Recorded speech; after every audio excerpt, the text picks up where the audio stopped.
Across Australian university campuses, tensions ran high as pro-Palestinian and pro-Israeli groups clashed in heated protests. In Sydney, the situation escalated as scuffles broke out between the opposing factions, mirroring similar unrest in the United States, especially the recent escalation at Columbia University.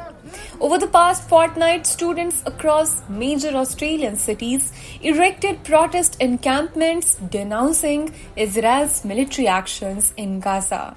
At the University of Sydney, hundreds gathered in support of Palestine, facing off against pro-Israel counter-protesters. However, no arrests were made.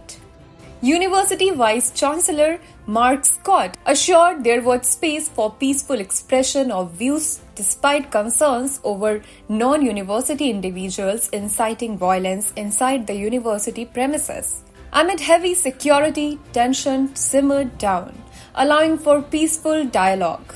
Protesters expressed frustration with the Australian government's response to the crisis, demanding more action for peace in the region. They led chants against Prime Minister Anthony Albanese and his administration, expressing their discontent with the government's response to the ongoing crisis, Reuters reported. Despite being a long-standing ally of Israel, Australia has grown increasingly critical of Israel's conduct in the conflict, especially after an Australian aid worker was killed in an Israeli attack last month. The student protesters are calling for the universities to cut all academic ties with Israel and terminate research collaborations with arms manufacturers.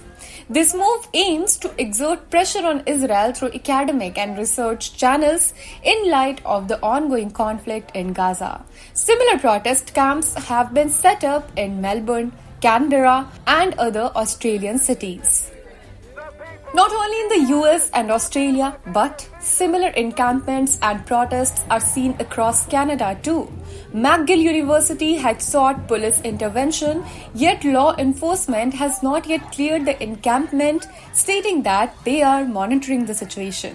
Similar encampments have emerged at the University of Toronto, the University of British Columbia, and the University of Ottawa, while a pro-Israel counter-protest in Montreal remained separate. The Canadian protests echo recent arrests on US campuses.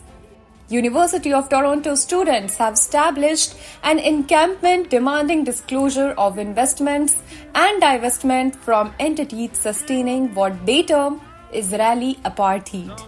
While the university claims normal activities remain unaffected, the encampment spokesperson insists they will persist until their demands are met. Prime Minister Justin Trudeau's office emphasized campus safety in response, citing concerns raised by Jewish students. As protests continue to escalate on campuses worldwide, from the US to Australia and Canada, the concerns arise. Could this unrest spread to other countries? With police interventions failing to quell the demonstrations, there's a growing worry about the impact on the education of students not involved. To prevent further disruption and expansion of these protests, proactive measures are essential.